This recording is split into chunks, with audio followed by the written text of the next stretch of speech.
Well, hello, boys and girls. Here we are again at my NHL Pearls of Wisdom.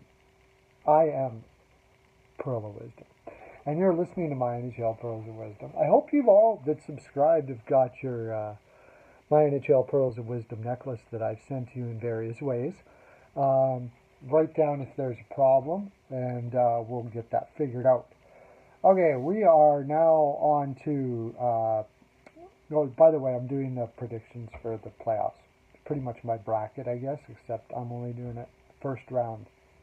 The first round at a time, because this is the way I want to do it.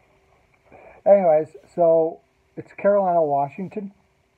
This is actually a more difficult one to predict than you would think. In fact, a lot of the experts, prognosticators, unlike me, I don't know what category I would fall under, but apparently not expert. So they're experts because they get paid more money than me, and I guess that makes sense. I don't make any money doing this at all. Like I get like maybe 12 or 13 views, so maybe I got to rethink my life.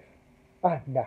Anyways, okay, let's go to Carolina and Washington now.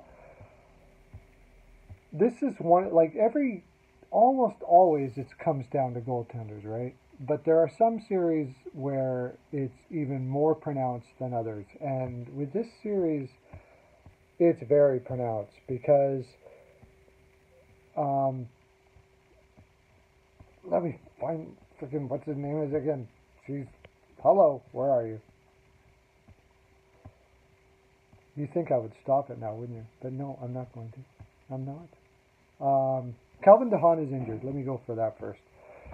Calvin DeHaan is injured, and that's going to even up the playing field on the defense a little bit because Carolina pretty much has him on the defense as far as depth is concerned. Top end players. Peter Mrazek is what I'm trying to say. He's playing very well down the stretch. Had a horrible beginning. Had a horrible last 2 years actually. And it's funny, when I was watching Peter Mrazek when he was in Detroit and stuff like that, I'm like, what is wrong with this guy? He's got all the tools. He's big. He's mobile.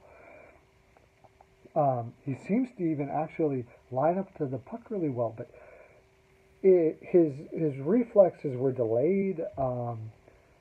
I think he was playing too much. I think they've got him starting to do a hybrid kind of thing like they did with Dubnyk. When he went to Arizona and then ended up going to Minnesota. I don't know, but the goalie coaches have been doing fantastic.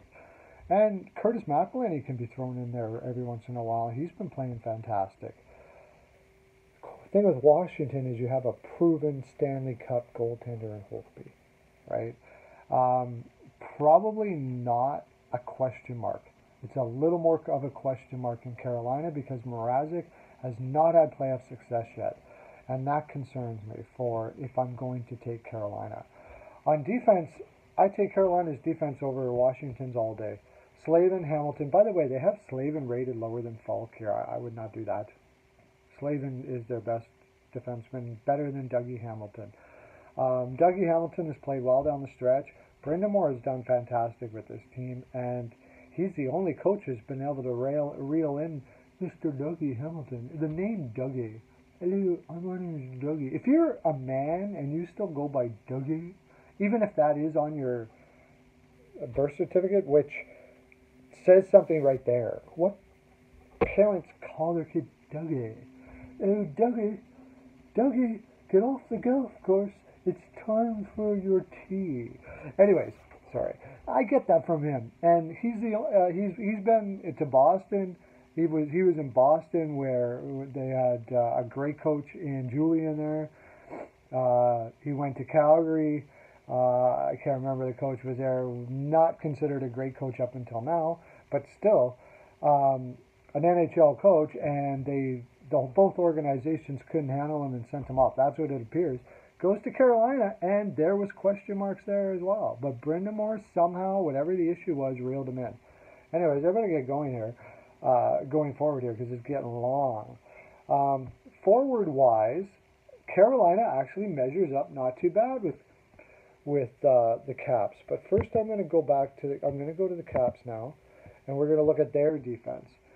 Orlov, Niskanen, fantastic. Carlson, fantastic. Jensen, yeah, you're getting iffy. I know he played a lot of minutes in Detroit, but that's because they really didn't have any defense at all. I don't mind him on your top four, but he's more like, to me, a 5'6". He's got a lot to prove, let's put it that way. And Brooks Orpik on an NHL lineup at all is not good. That's the reason why Michael Kempney being out is a little bit of thorn in their side. Fortunately for them, Carolina has their injury as well, and with I just mentioned his name. Injury as well. It evens it up a little bit, but I still take Washington's D all through. Niskanen and Orlov are the only ones, and no, John Carlson, Orlov, and Niskanen are good, and I would put Carlson probably the best out of right up there with Slavin for different reasons. But as you go down with the Jensen, Orpik, and Juice, I would take Carolina's over Washington's for sure. Now, forward-wise, you've got the Ovechkin thing. Ovechkin, Kuznetsov, Nicholas, and Wilson, and Oshie as a top six is what drives this whole team. They have Hagelin playing with Kuznetsov and Oshie, and I like that. First of all, he's great defensively, and secondly, he's very good at getting pucks out of the corners. He may not get a lot of assists because his stick work isn't the greatest, but he'll get the puck loose for the Kuznetsov and Oshies and for Kuznetsov and Oshie to be able to do something with the puck. It's really good. But the thing is, you got to put Vrana now with Eller and Brett Connolly if you do that. It's basically like having 2 second lines. What Washington has is a very big team that pushes you and pushes you and pushes you. And I just think let's go to Carolina's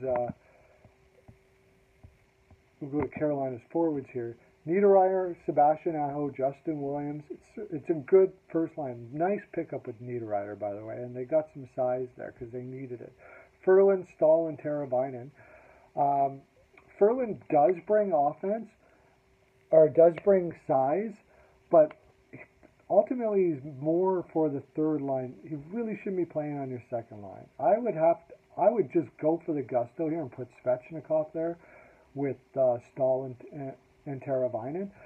The problem is when you do that, you're going to have a hard time containing their top six. And when you have Brock McGinn, Martinook, and Ferland as your third line, it's not stellar. And McKegg, Lucas Walmark, and Fogle, serviceable, but all those bottom lines are going to have a terrible time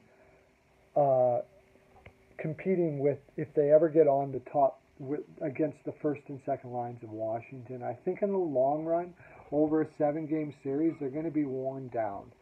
Combine that with the fact that you got a proven goaltender with Holtby and the Stanley Cup champions. Carolina could do this. They could. Brenda Moore has really brought them along well. If you looked at my early videos when I talked about Carolina, even when they were out of the playoffs by quite a bit, I said this team's going to make the playoffs. They're exciting, and they're going to be a great team. They're just not there yet, and Washington is. Have a great day, and lots of love to you.